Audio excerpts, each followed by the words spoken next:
A woman with ambition. All she needed in life to make her happy was money. For wealth and independence. She may have just hated him. She may have just wanted him out of the way. Can be ruthless. But I think she wanted the money.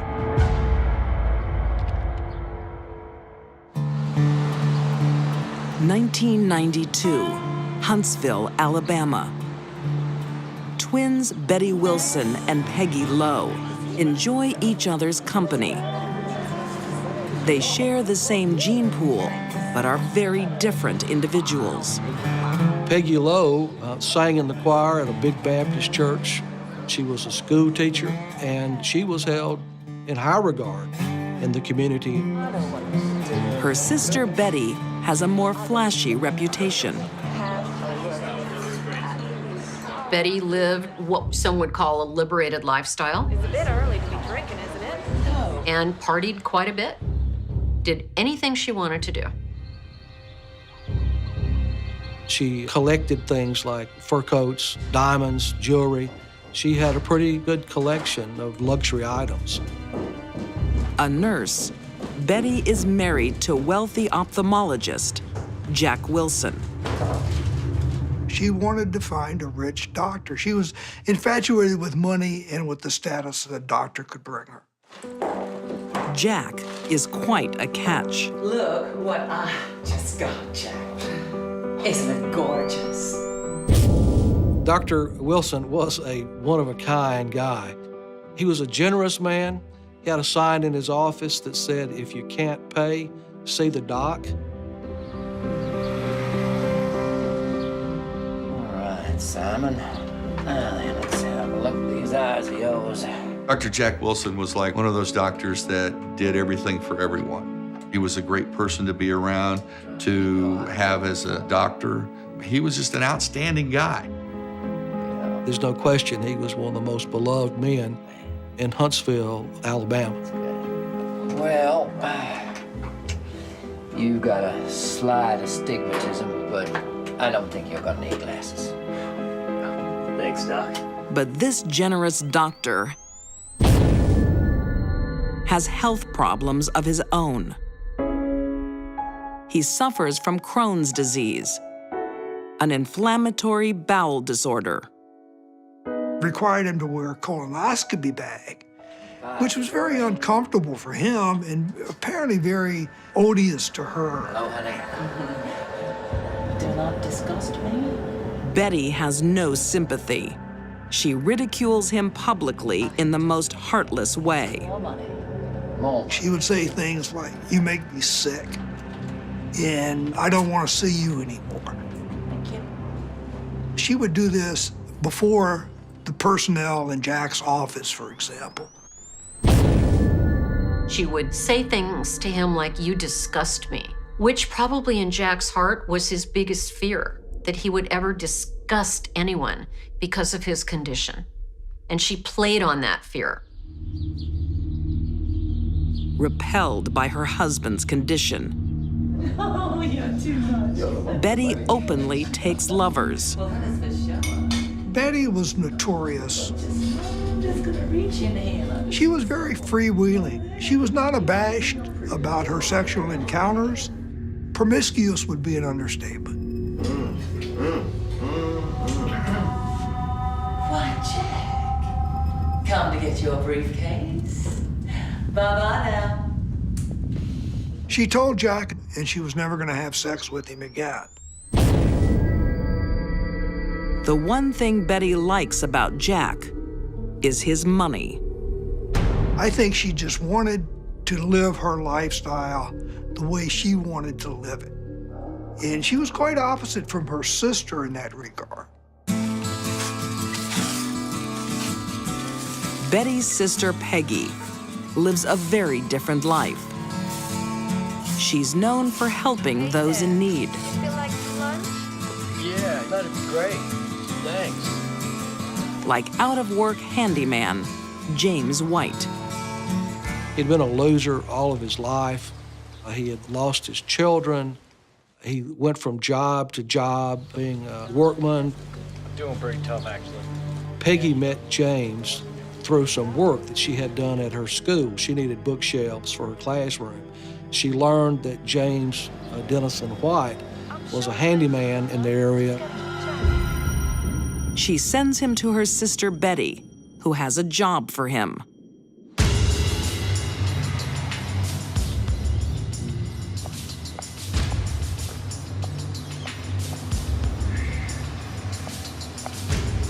James Dennison White is and was a wretched human being. I have something I think you'll be very interested in. Hiring James White will propel the twins into a real-life tragedy the town will never forget. He was a drug addict, he was a liar, he was a cheater, he was a deserter, he was a whole lot of bad things. Soon, James adds one more thing to the list. Killer. Huntsville, Alabama, 1992. Betty Wilson likes a good time.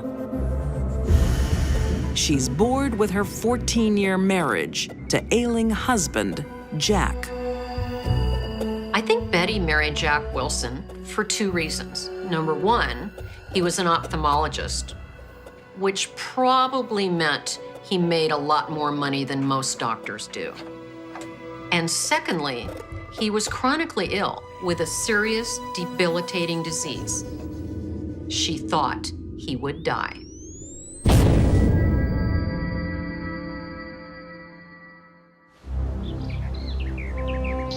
In May 1992, Betty and Jack's marriage comes to an abrupt end. James White was waiting for him inside.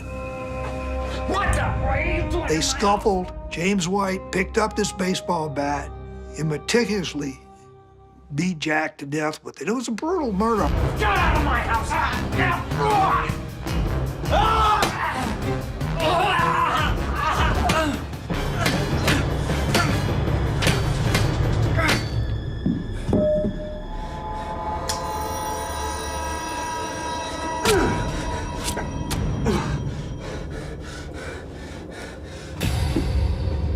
Jack is left to die.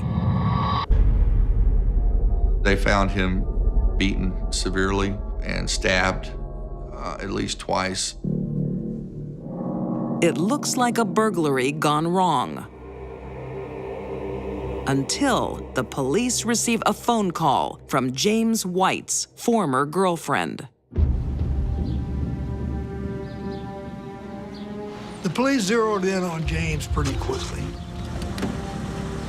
They got a tip from an informant who said that she was a former girlfriend of James White, and that he had talked to her in a drunken stupor about being hired to kill someone in Huntsville.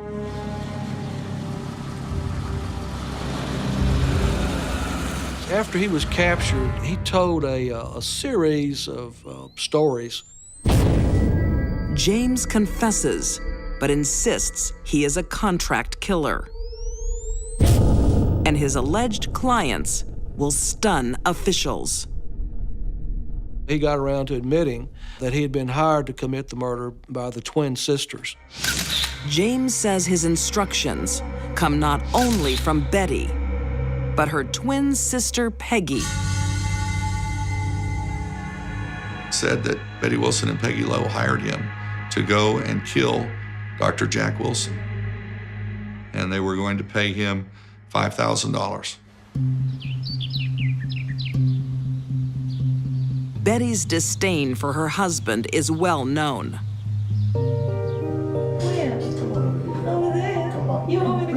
Betty Wilson was viewed as a social climber, having affairs while married to this great Dr. Jack Wilson and all of the great things that he did. Betty's reputation at the time of the murder would have been something else. It would have been a little more sinister. She had a reputation of being unfaithful to her husband and was held in low regard. But the town finds it impossible to accept Peggy as a suspect. Well, I think they were probably opposite extremes. Peggy Lowe was held, I guess, in high regard. In Vincent, Alabama, Peggy Lowe was loved. They loved her. Everyone loved her. There is no forensic evidence implicating either twin. But James's testimony and a library book checked out by Betty Wilson are enough for arrests.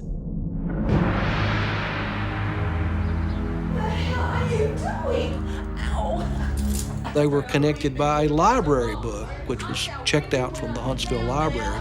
Ow! You are hurting me! Where Betty had actually transferred some money to him, and he still had the book in his car at the time he was arrested. The verdict is something only a jury can decide.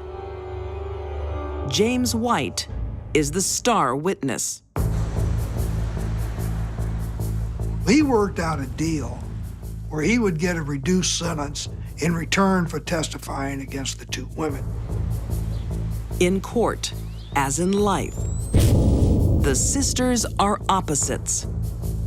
Peggy was acquitted by the jury in her case. There's absolutely no way she could have done any of this. While Peggy is found innocent, Betty is found guilty of murder. She is sentenced to life in prison without parole.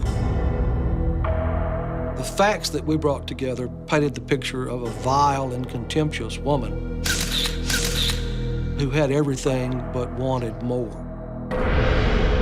Betty denies ever meeting James White, and to this day proclaims her innocence. Peggy supports her sister's claims. Betty Wilson has no empathy for other people. She doesn't feel bad about hurting other people.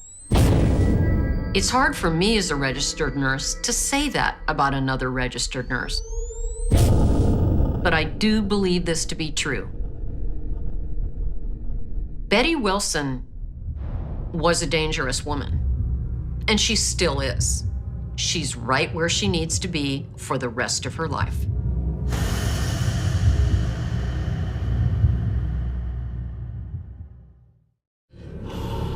In her Gaithersburg home in Maryland, Josephine Gray conjures up her latest spell.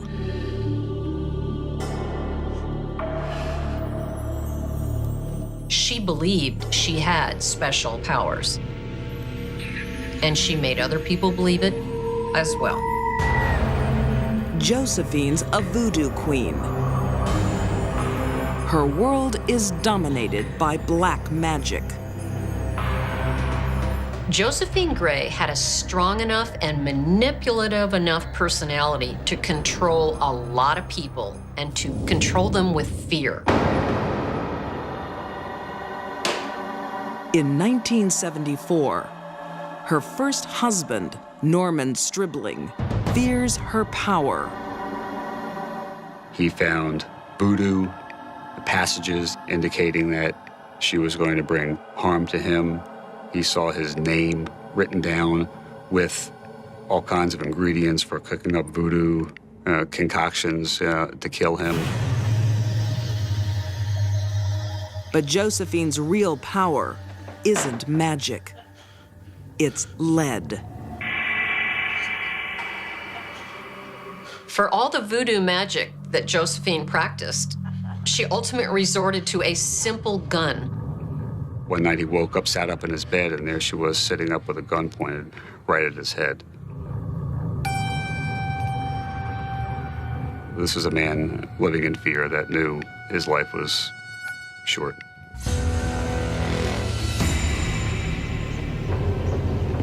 Norman's worst fears soon come true. He was found along a road in the early morning hours, and he was shot in the head. Clear homicide.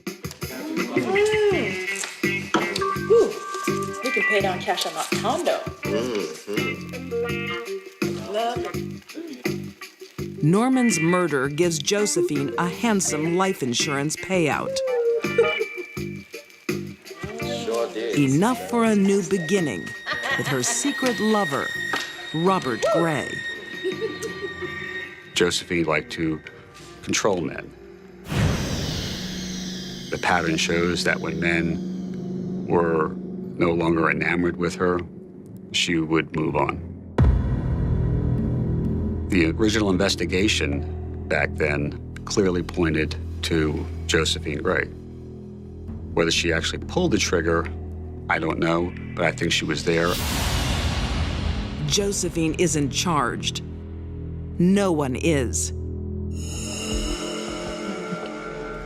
There's not enough evidence, and potential witnesses won't help the police. The witnesses were definitely afraid of her. Some of the family members believed in voodoo and her voodoo power. They were afraid of her and of retribution by her. Robert and Josephine stay together for 16 years. But then, as before, she takes a new lover, Clarence Good. Josephine! I hate you! Get out! Get out or I'm gonna shoot you! They were having an affair. They were sleeping together. And once again, she uses the new to get rid of the old. It seems that Josephine couldn't kill a husband without the help of a current lover. Then that lover would become her next husband.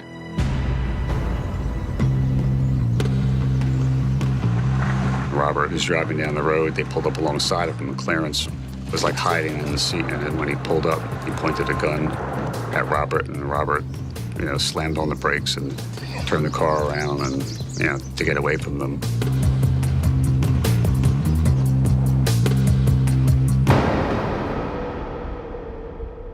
The threat is taken seriously. And this family is on edge. Even Josephine's own son fears Robert's life is in danger. I think my mother's gonna kill my stepfather, Robert Gray. It's gonna be hard for you. He goes to the police. It was bizarre. He said that, I think my mother is gonna kill my stepfather. We really think by her behavior, she's getting ready to kill him. Well, why doesn't your stepfather come in and talk to us about it? Robert was nervous because there was an allegation that he was involved in the death of her first husband. Detective Joe Mudano convinces Robert to talk to him.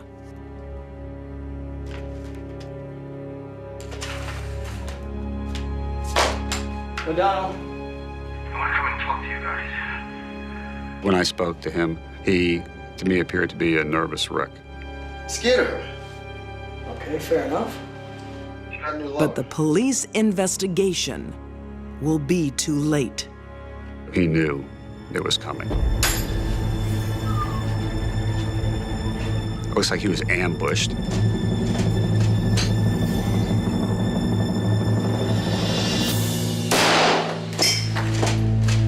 They came home after work, and somebody was hiding in one of the bedrooms and just shot him with a .45 caliber gun. Two of Josephine's husbands are murdered in cold blood. But the police still don't have enough evidence to build a case. I felt, bad about this. She was the obvious suspect. I do my job because I don't like people that kill other people, hurt other people. My job is to make the streets safe for people. This voodoo queen is far from finished with love or death. Now, whatever made those men feel safe with Josephine is beyond me. No one was safe when Josephine was around. No one.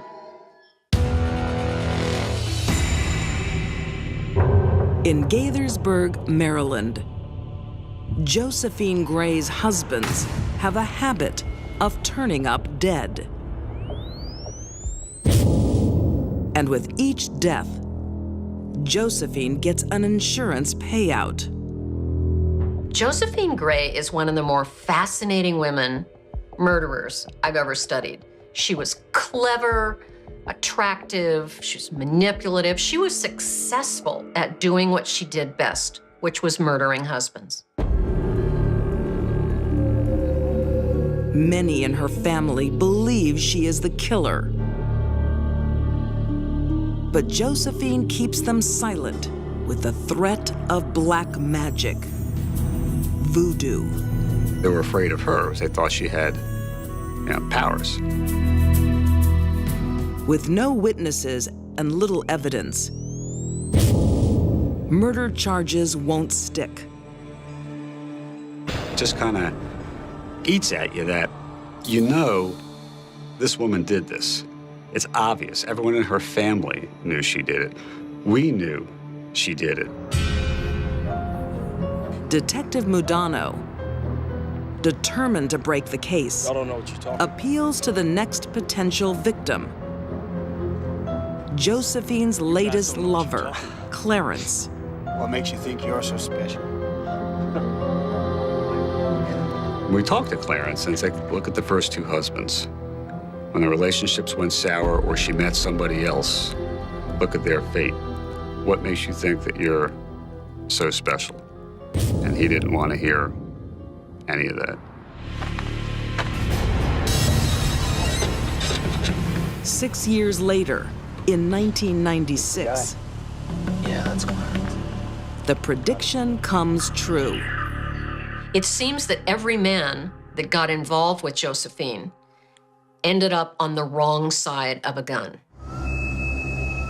Her third partner and a third insurance payout. It isn't right, that these three guys are dead.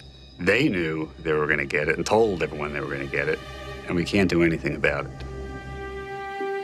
Frustrated, but not defeated, Detective Mudano has an idea. If state authorities can't do anything, maybe federal authorities can. It's not typical for the United States to get involved in state murder prosecutions. And the trick was figuring out what federal crime had been committed, as there's not a general federal murder statute. Assistant U.S. Attorney Sandra Wilkinson makes an incredible discovery. The key to catching Josephine is not murder, but fraud. I began looking at the reason why she murdered Norman, why she would have murdered Robert, and why she murdered Clarence. And the first place I looked was to determine if there were insurance policies on their lives, and there was. This is good. Now a fraud prosecution will become a de facto murder trial. We had to prove a fraud theory under something called the Slayer's Rule. The Slayer's Rule is a law that makes it illegal to receive an insurance payout if you cause the claim. For example, if you burned down your car and then submitted an application to get your car insurance because your car was burned down and you did the arson, you can't get paid for that. If they can prove Josephine kills her husbands and lover to claim their life insurance, she can be convicted. Okay, Andre, we believe that Josephine killed her first two husbands. To help build the case, Detective Mudano works on Josephine's latest lover, Andre. Well, she told me she did. He finally admitted to us that she told him that she had killed her other husbands. He also admitted that he had seen her with this .45 caliber gun. Were you also aware that she took out a life insurance policy on you?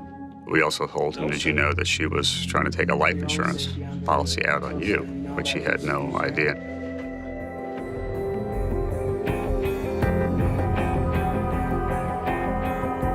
Police convince Andre to testify at the fraud trial. And that, along with Josephine's history, creates a convincing case. The jury was instructed, you cannot convict her of fraud if she did not commit these murders. No murder, no fraud. In a state trial, only one murder case could be tried at a time. But the federal fraud case allows all three to be presented. You can imagine if you're a juror, the opening, you hear one husband is killed. That's bad luck. That's unfortunate. Second husband is murdered. That's kind of, you raise your eyebrows. Third.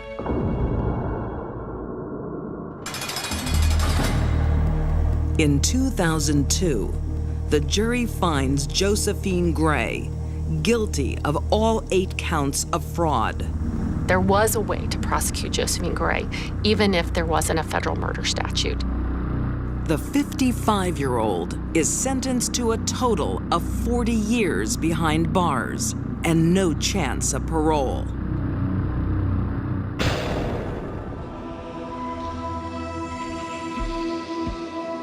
I think Josephine Gray is an evil person.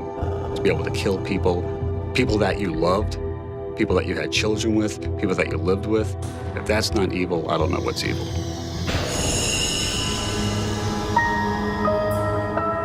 Almost 30 years after her first husband's murder, Josephine Gray finally gets her punishment. Josephine probably thought she would never get caught had it not been for the tenacious behavior of the detective working this case. She might still be out there killing men today.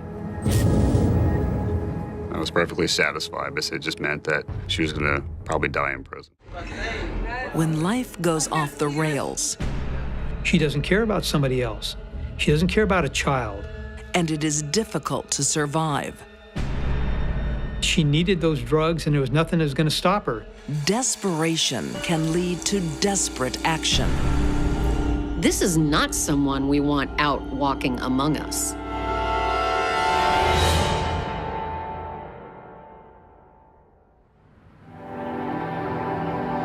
In 1988, on the dark streets of Anaheim, California, a teenage girl is desperate for cash to feed a habit.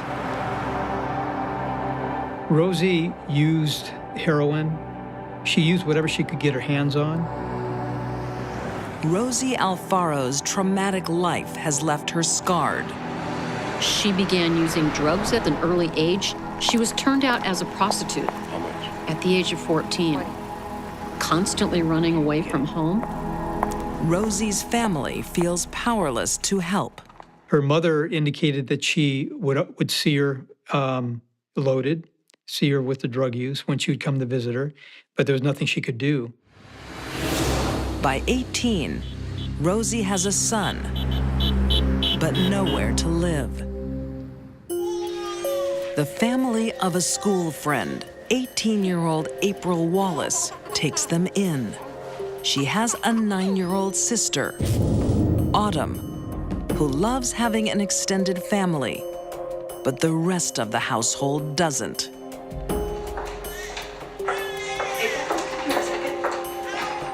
She was using drugs, and the people that she hung around were drug users. Rosie, have you fed Maddie? No, I haven't had time. Can't you do it? That's just not good enough. I said that you could stay with us if you helped around a place that you want. And where are you going? You should be at home resting. No, I've just got to meet some friends. Despite the generosity of the family, Rosie doesn't settle down. She passed her time during the day trying to find things that would bring her money so she could buy drugs. She can't stay here if she goes on like that. She's told to leave, but it won't be the last time Rosie visits the Wallaces.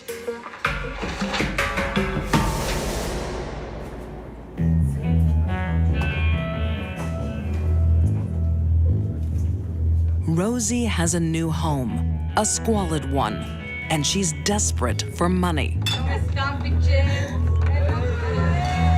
She's living near Disneyland, and it was in a kind of a rundown area with a bunch of junkies.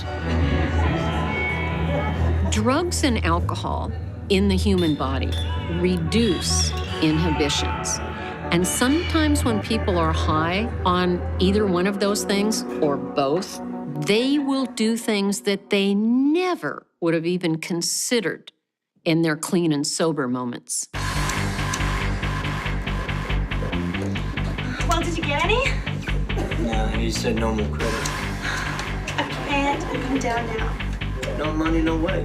One day on June 15th, 1990, cold-hearted Rosie will do anything to get high. Wait, I know where we can get some stuff to sell.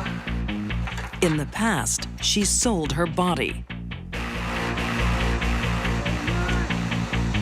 Today, she has another idea.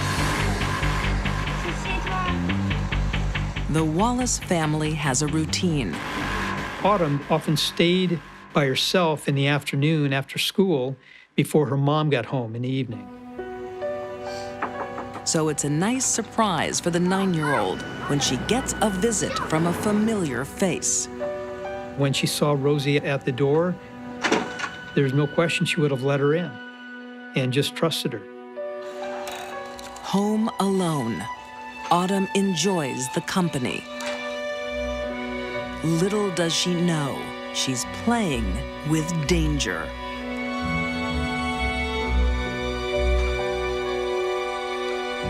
She needed those drugs, and there was nothing that was going to stop her.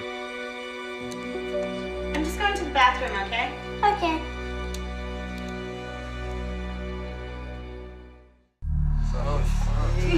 Teenage mom, Rosie Alfaro, is a drug addict desperate for money. In the past, she has sold herself. Now she has another plan.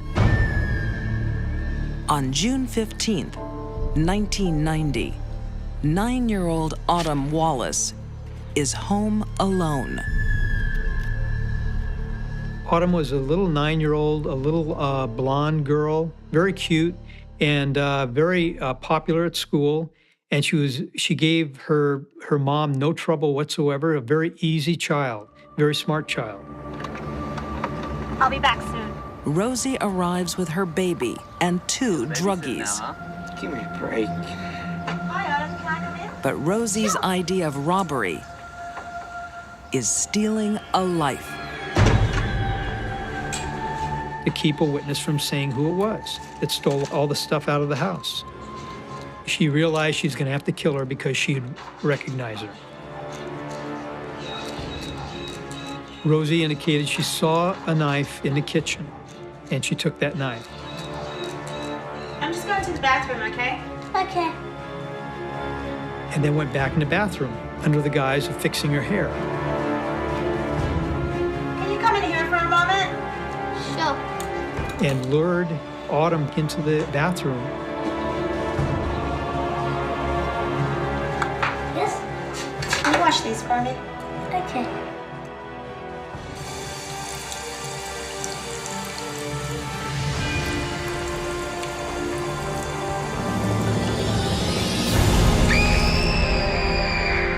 The stab wounds were in her back and in her front and in her face.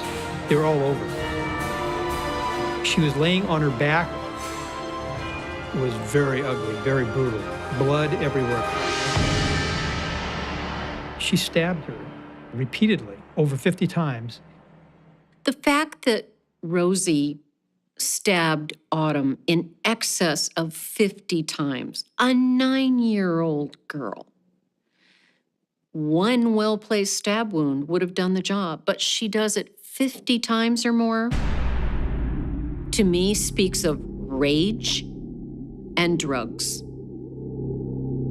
Maybe because of that, Rosie didn't want any other little girl to have a happy life either. And maybe there was more revenge in this killing than we think. Rosie definitely remembers seeing Autumn's eyes looking at her when she finally died. It's very disturbing, very disturbing. It's taking us a... Hey guys, open the trunk! Rosie ransacks the house. After Rosie stabbed Autumn, she stepped over her, and with a bloody footprint, she went from room to room looking for items to steal.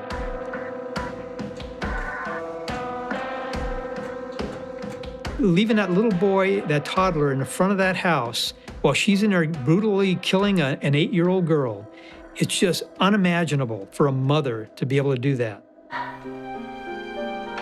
2 hours later, a hard-working mom's life turns upside down.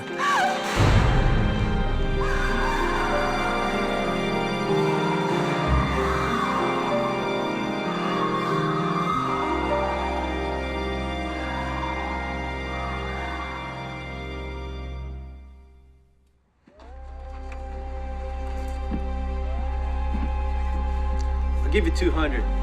Can't you give me a bit more? Rosie wastes no time fencing the stolen goods for a pitiful amount. I'll give you 240. Take it or leave it. Take it. Afterwards, I think the net figure she got was $240. Kind of a cheap price for the life of a little 9-year-old girl.